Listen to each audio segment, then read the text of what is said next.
It's time to look at the Māori. I am Loki the Gamer, and these are my Civ 6 themed magic cards to entertain you, to amuse me, and whoever else has time to lose on YouTube today. The Māori set is one of my favorites. It was so fun. Well, it was challenging to turn this weird civilization that starts in the middle of the ocean, and then you get to sail around, and you found a city, it gets a boost, and you've got some weird powers until you found your first city.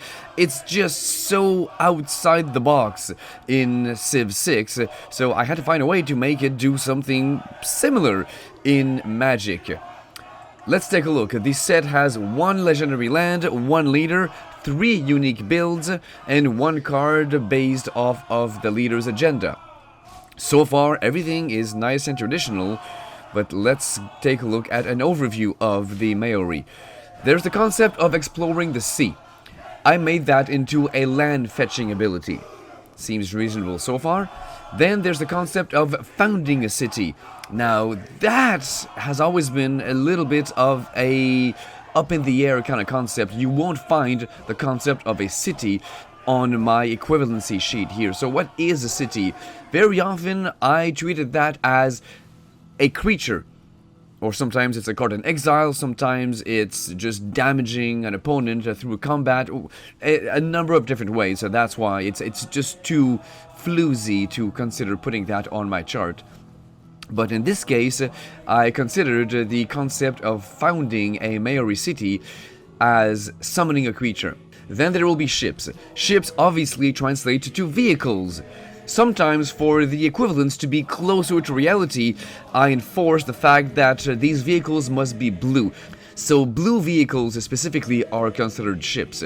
Elsewhere in this project, sometimes I have not enforced that. It felt like it limited a card a little too much, so I decided that ships were considered vehicles overall. They don't have to be blue.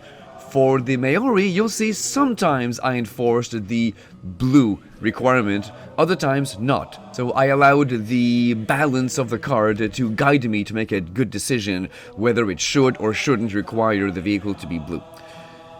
The Māori are an oral tradition-only civilization, no writing, so I had to translate that into a magic concept.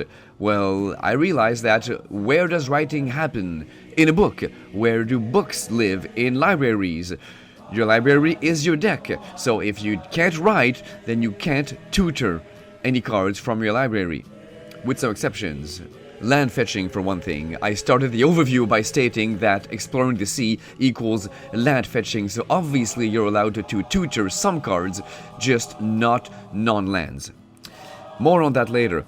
And the Māori do have a reliance on unimproved forests, so they love forest, but those forests must be unimproved. So no lumber mills or anything like that, nice, virgin, untouched lands.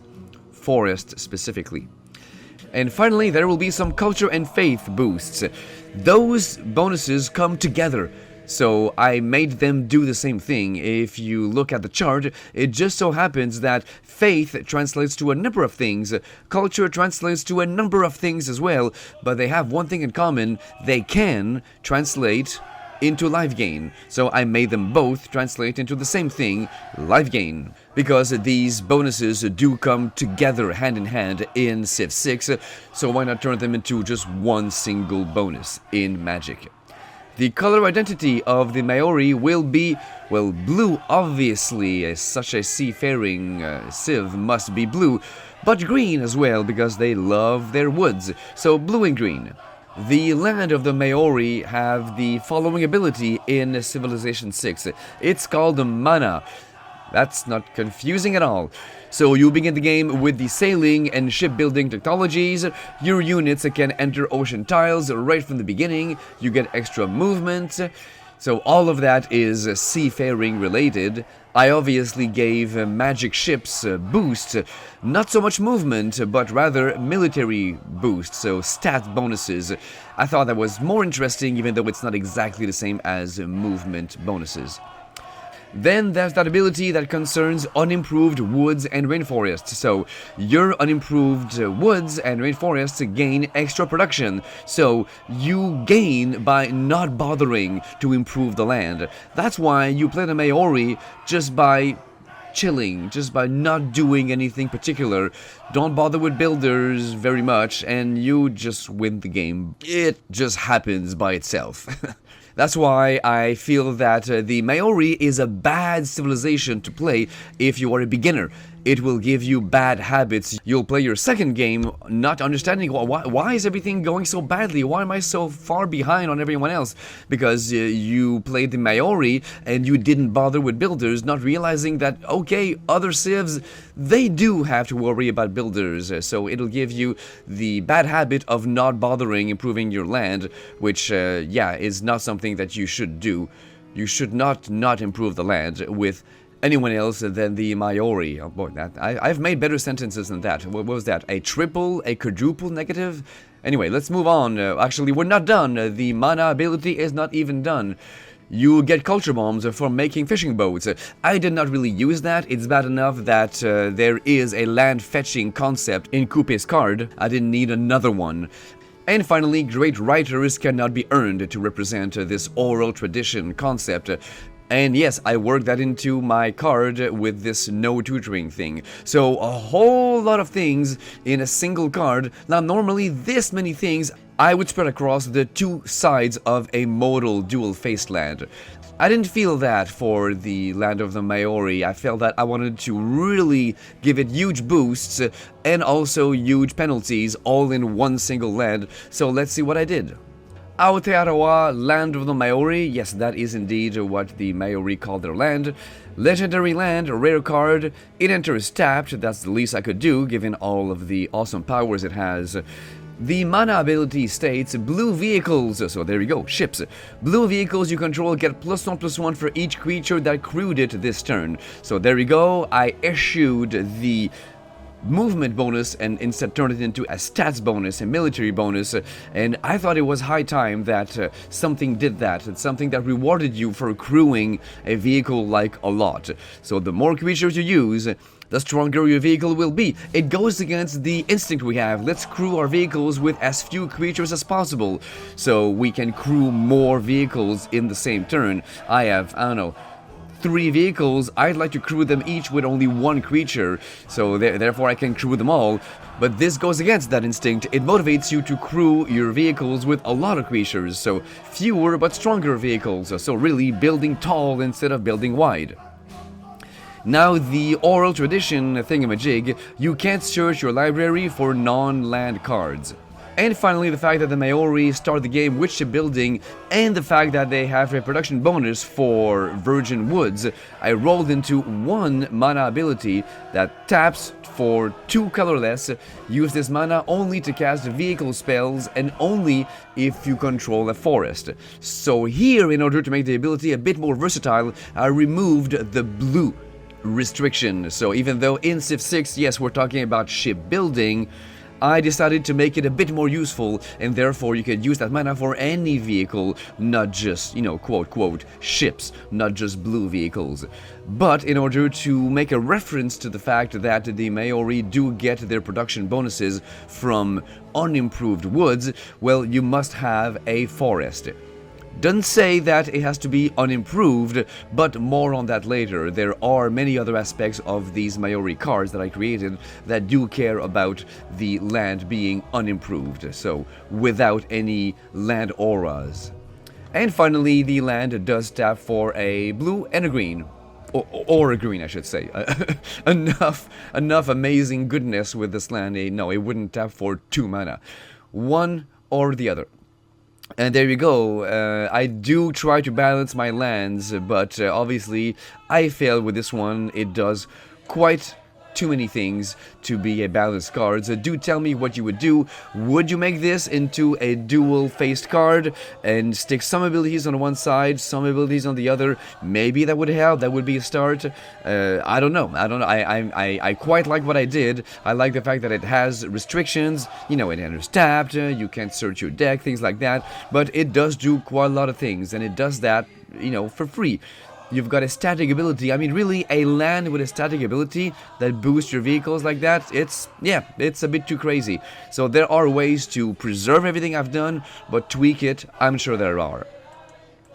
Finally, well, not finally, we're barely started. Let's take a look at Coupe. Coupe, the leader of the Māori, he does have the Coupe's Voyage ability.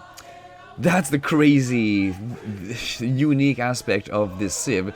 He begins the game on an ocean tile, so if you haven't read that carefully, and you choose Coupe and you start a game of Civ, you will just panic seeing yourself in the middle of the ocean. What the hell is going on? But yeah, if you've read this correctly before starting, then you shouldn't be too surprised to find yourself in the middle of the ocean. You're free to explore. Of course, you are losing grounds. The more time you explore, the more you're losing grounds from the other civs, especially if they're AI, especially if they're deity.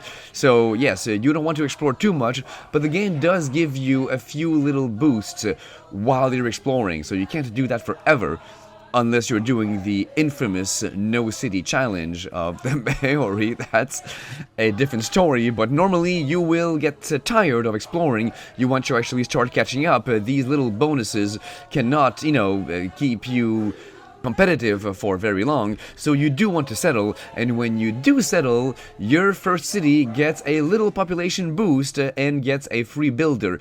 And your palace is better than other palaces. All of that in order to help you once again catch up with the rest of the game, because you spend so much time wandering around the ocean collecting land. And these science and culture bonuses to help you stay in the game, I chose to ignore that. It's bad enough that I've used Coupe's Voyage to provide some land fetching, which is something that goes against what Blue is about normally, so that's bad enough, so I didn't include this science and culture bonus while you are land fetching. But I did include everything else that we talked about, and that's pretty cool. Let's talk about Coupe Māori Legend, the magic card.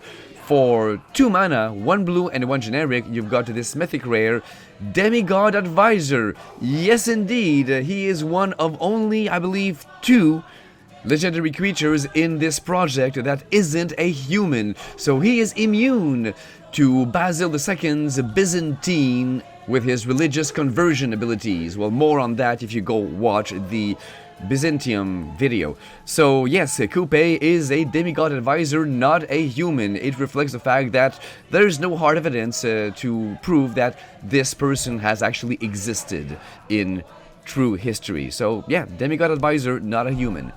He is 1/3, couldn't make him too strong, he only costs 2 after all. And there's Coupe's Voyage. For 0 mana, Coupe phases out. So yeah, he's a god. He can come and go as he pleases across the land of the mortal realm and the whatever you want to call it, the land of mana. And then, if you control no creatures, search your library for an island card and put it onto the battlefield. Activate only once per turn. So the idea here is that if you do make Coupe phase out, then you will have no more creatures, if he's the only one you had. So typically you would play nothing on turn 1, maybe a Soul Ring or something like that. Then you would play him on turn 2, and then immediately, since this ability does not require him to tap, immediately phase him out. Use the ability, and you will have therefore no more creatures left. So you satisfy the restriction.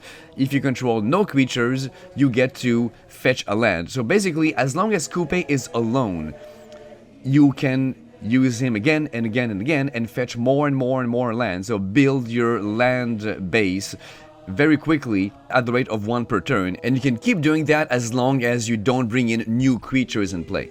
At the beginning of every turn, Coupe will phase back in, he'll be alone, you can use him again, fetch another land, and therefore you can truly double your land ramping compared to your opponents, as long as you cast no other creatures. That's the trick. So you have to fly under the radar, other players will notice what you're doing, and they will take advantage of the fact that you have no defense, and really pummel you before you do start using these lands and bring out massive sea serpents and whatnot. And so the trick here is to play a balancing act. How long should Coupe's voyage really last? How long can you really afford to keep doing this land fetching and not bringing out new creatures?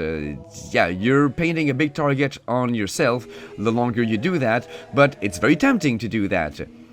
And let's read on, because I did include the concept that when you finally do settle your first city, that first city does get a boost. And we did determine that the Māori were of a blue-green identity. Coupe is mono-blue, so we have to include green at some point. So let's read on. Whenever another creature enters under your control, if you control exactly 2 creatures, you may pay a green. If you do, put 3 +1/+1 counters on that creature. So you need to basically stop making Coupe phase out. He needs to be, there, not in the ethereal realm, for this ability to be activatable. So therefore, Coupe is there, and then you bring out another creature, and you therefore have 2 creatures. So you must have exactly 2 creatures. Coupe has to recognize that, oh, I'm no longer alone. Welcome, new creature. You are the first one, aside from me, that is being summoned, so you represent the first city that we're settling.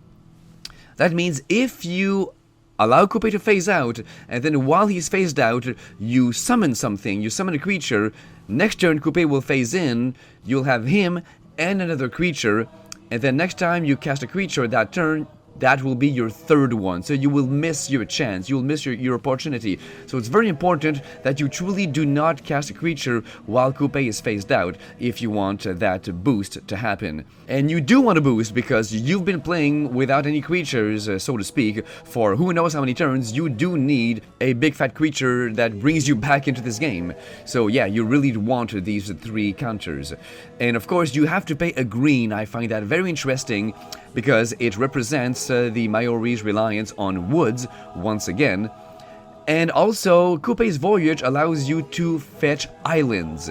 So you can keep getting islands and islands and islands, but they are basic islands. You're not allowed to go get an island forest, dual land.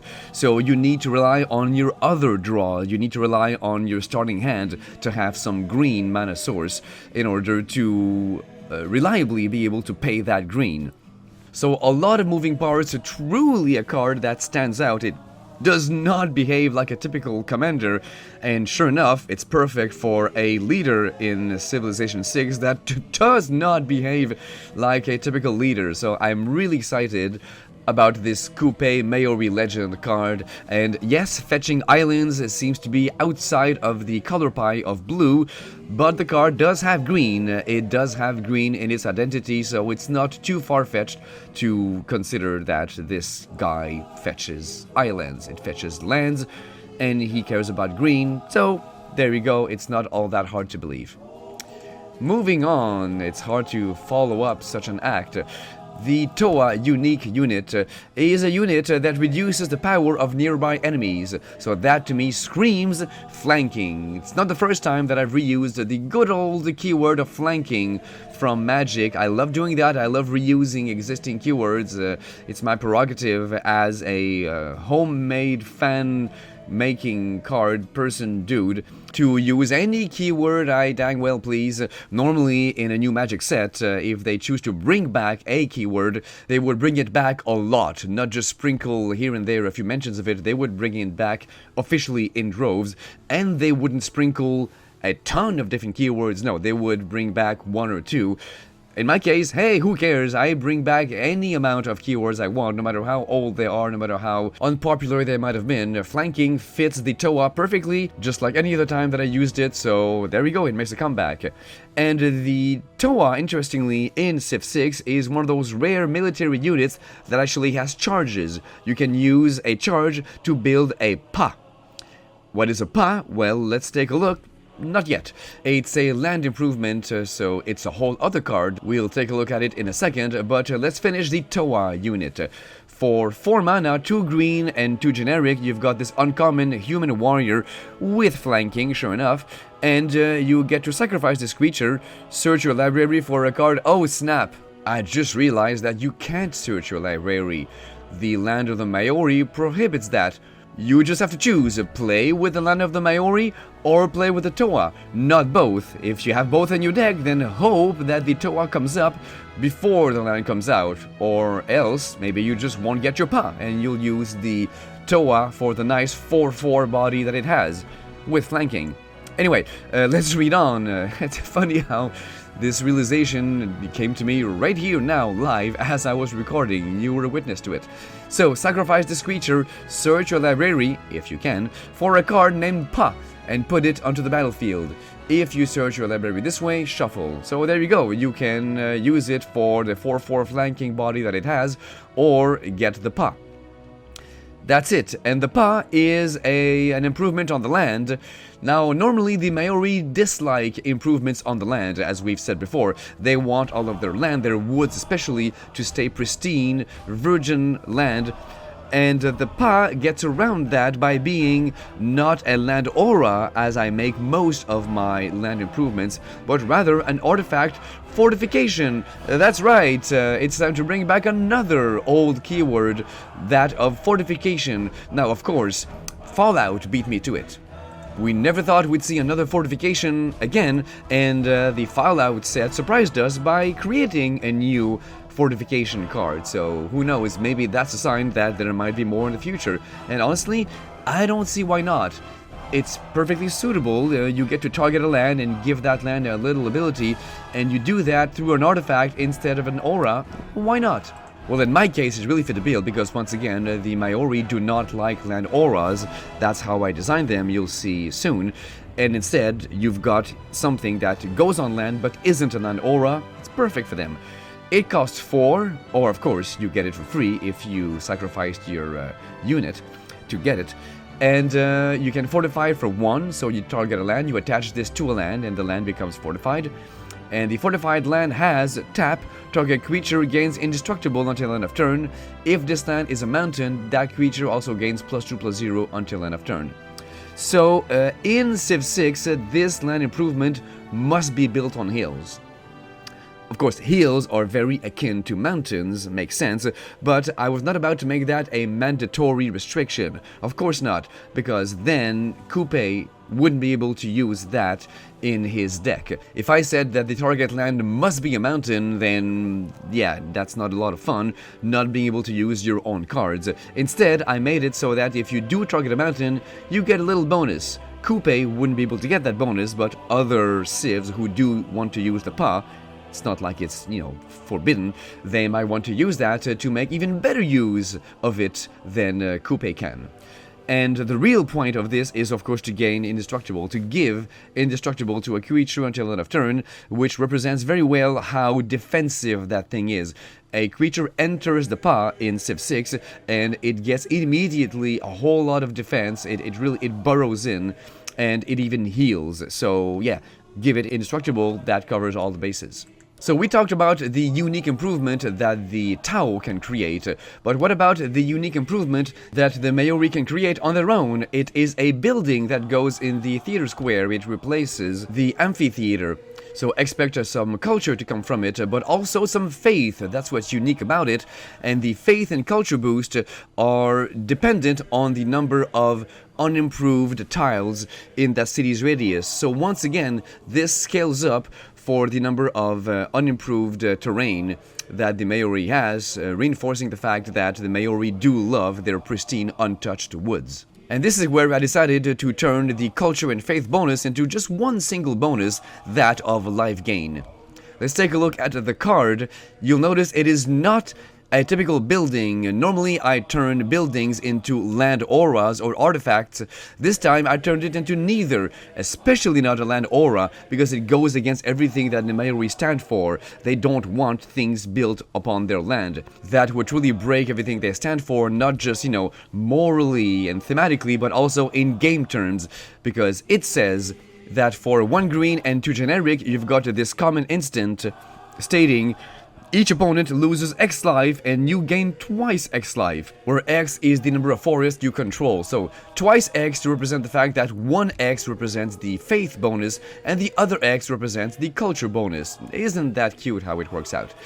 And of course, I had to make sure to penalize you if you've done the unforgivable and have actually enchanted one of your lands, or someone else perhaps, because the ability reads on, if you control an enchanted land, X is 0 instead. So yeah, if you have an enchanted land, this spell has become useless. So you want to piss off the Māori, play something on their lands before they get to play the Marae, and they'll be quite upset. Otherwise, it's a pretty neat, life-gaining, and damaging spell. Of course, I made it rather ruthless and unfair. Your opponent might say, but wait, I don't have any land auras either. I have a lot of forests like you. Maybe that other player even plays another coupe deck of their own. They don't deserve to lose X life, perhaps. But guess what? They still do. So no matter how beautiful their land might be, they still lose the life just because your land is pretty. And that brings us to the agenda of Coupe. When you play against him in the game as an AI, he will be happy with you if you don't touch the land. We've said that often enough, obviously, and he'll be upset if you chop down forests, if you build improvements, things like that. So I turned that into a common enchantment named after his agenda, Kaitia Kitanga. For 4 mana, 1 green and 3 generic, you've got this enchantment that says, whenever an instant or sorcery spell or an ability causes a land to be destroyed, the controller of that spell or ability loses 4 life. So it is a deterrent to land destruction. And there's more, whenever an aura enters attached to a land, the controller of that aura loses 2 life. So not only it's a deterrent to land destruction, it's a deterrent to land enchantment also. So yeah, sure, maybe there's a good way of neutralizing that Marae card by enchanting one of Coupe's lands before he gets to play it, but there's a way to neutralize that neutralization by playing this before. So if you do want to enchant my land to be a dick, then you take 2 damage. Not the end of the world, but yeah, there you go. So that is obviously a defensive spell, something that relies entirely on what your opponent is playing, so something for a side deck. It's mainly a novelty thing, something that fits the theme of the Civ 6 persona here, and that's why it's only a common. Makes sense. And there you go, that is the Māori kit, and I'm very happy with how weird and bizarre my Coupe card turned out. Tell me I'm not the only one who would want to try to break that card if it existed, find ways of using his phasing, maybe casting creatures that can sacrifice themselves perhaps. So you phase out Coupe, you go fetch a land, then you use the land to cast a creature, but then you sacrifice it before the start of your next turn, so you've used it for defense, if needed, and if it died in combat, then you don't care. If not, then you sacrifice it before the start of your next turn, and therefore Coupe can do his voyage again. So you're still keeping yourself in the game, you've got some defense, but you're always making sure that Coupe is alone at the start of your next turn. That's a thought, I don't know, does green and blue really have a lot of self-sacrifice eggs like that?